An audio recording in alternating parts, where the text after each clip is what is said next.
선거 캠페인에서 미디어 효과는 두 가지로 분류할 수 있는데, 하나는 틀 효과, 그 구도라고도 할 수 있는데 영어로 그 프레이밍 이펙트라고 합니다.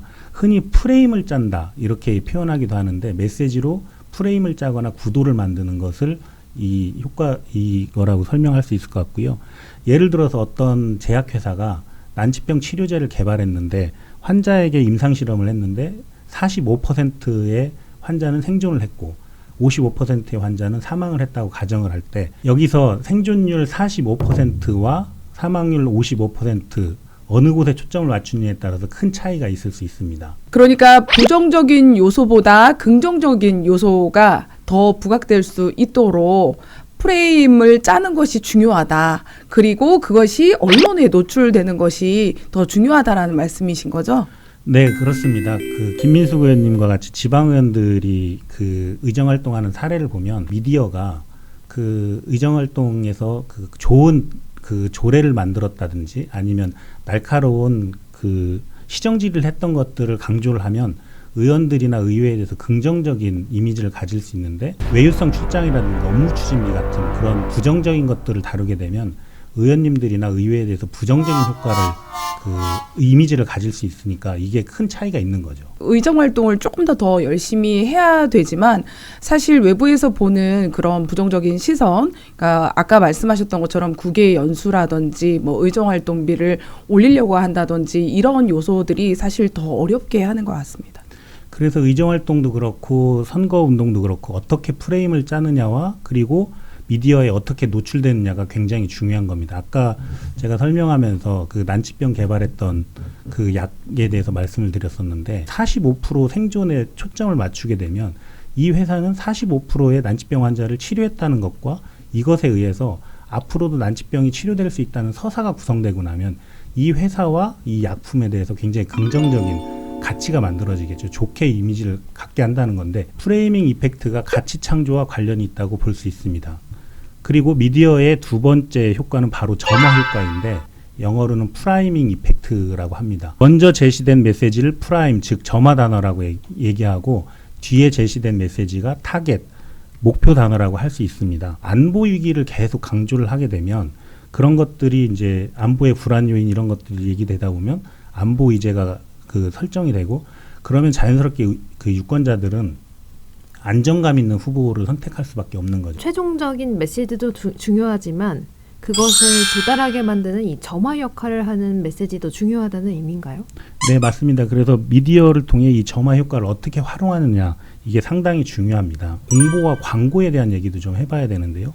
김민수 의원님, 혹시 그 공보와 광고의 차이에 대해서 말씀해 주실 수 있나요? 공보는 사람들에게 뉴스를 보도하듯이 이렇게 하는 것이고, 광고는 어떤 사람이나 뭐 물건, 서비스, 제품 뭐 이런 것들을 어떤 콘텐츠를 통해서 이렇게 배포하는 것? 우리는 흔히 생각할 때 공보 담당은 그냥 언론 담당 이렇게 생각을 하는데, 그거보다는 사실은 후보자의 이미지와 성과 이런 것들을 공적 기능이 담긴 메시지로 언론에 노출시키는 역할을 해주는 사람들이 사실은 공보 담당자거든요. 그래서 언론이 만약에 그것이 공적 기능이 있다고 판단하고 유권자들에게 전달할 필요가 있다고 생각하면 그걸 보도를 하게 되는 거잖아요. 예를 들어서 이제 김민수 의원님이 의정활동 하시면서 그 대전시 영시축제 관련해서 교통 통제로 상인들의 원성이 자자하다든지 아니면 참여한 인원수의 집계가 잘못됐다든지 이런 것들을 이제 기자회견도 하고 보도자료도 내시고 이렇게 하셨는데, 언론이 이걸 가지고 이게 공적인 역할이 있다라고 생각을 해서 전달이 됐죠. 이 부분에 대해서. 이렇게 되면 김민수 의원님은 직접적인 비용을 들이지 않고도 메시지를 효과적으로 전달할 수 있는 거죠. 거기다가 이제 공적 기능을 수행하는 것이기 때문에 그만큼 공신력도 올라가겠네요. 미디어로부터 채택되기 쉽지는 않지만 일단 채택이 되면 비용적인 측면에서도 그렇고 공신력에서도 효과가 커서 부동층을 공략할 때 아주 상당한 도움이 될 것 같습니다. 공보와 광고 단순히 비용적인 차이가 있는 건가요? 그게 가장 큰 차이고요. 또 다른 차이는, 공보는 후보자가 내고 싶은 메시지보다는 공익성에 초점을 맞춘다면, 광고는 후보자가 내고 싶은 메시지를 사용할 수 있다는 겁니다. 메시지를 어떻게 구성하느냐에 따라서 광고도 상당한 효과를 거둘 수 있습니다. 광고를 하려고 해도 어떤 내용을 좀 담아야 되는가 이런 거에 대해서 사실 되게 많이 고민되더라고요. 무작정 뭐 김민숙을 뽑아주세요. 뭐 저 일 잘합니다. 이렇게 할 수는 없으니까 어떤 것을 어떻게 담아야 될지도 사실 되게 걱정되고 또 그렇다고 해서 공약이나 이런 것들을 그냥 쭉 나열하고 내가 했던 일을 쭉 담기에도 사실 많은 사람들이 그런 것에 대해서 관심이 별로 많지 않기 때문에 그런 부분들도 많이 고민이 되는 것 같아요. 네, 좋은 질문인데요. 그 광고를 어떻게 할 거냐는 거를 한 4가지 정도로 분류할 수 있을 것 같은데 하나는 이제 긍정적 광고입니다. 이거는 후보자가 자기의 강점을 광고하는 건데 후보자가 현직에 있을 때 그 강조할 수 있는 것들이 많으니까 그런 분들을 쓸 것 같고요. 두 번째는 부정적 광고인데 상대 후보의 약점이 있거나 뭐 이런 부분들이 있을 때 그걸 광고하는 방식일 것 같고 그리고 또 하나는 대조적 광고인데 이것은 나와 상대를 비교해서 광고해주는 방식 이런 것들이 있을 것 같고요. 그리고 대응적 광고는 상대가 나를 공격했을 때 그거를 방어하기 위한 광고 이렇게 구성할 수 있을 것 같습니다. 의원님은 재선에 도전하시니까 이 긍정적인 측면, 내가 발의한 조례안이나 뭐 5분 발언이라든지 그런 걸 부각하는 게 조금 긍정적이지 않을까요? 사실 김민숙 의원님이 재선 도전이긴 한데 그 전에 비례대표를 하셨기 때문에 사실 초선 도전이나 마찬가지거든요. 그리고 그 지역구에서 분명히 현직 시의원이 있을 거란 말이죠. 그래서 현직 시의원과의 대결을 해야 되기 때문에 긍정적 광고보다는 대조적 광고를 통해서 그 시의원 후보와 그 김민숙 의원님이 을 비교해서 그 강점을 더욱 부각하는 그런 방식으로 진행하는 게 더 좋을 것 같습니다. 이렇게 해서 이번 시간은 선거 캠페인 커뮤니케이션 그 첫 번째 시간으로 커뮤니케이션 원리와 미디어 활용 방법 그리고 공보, 광고까지 얘기 나눠봤는데요.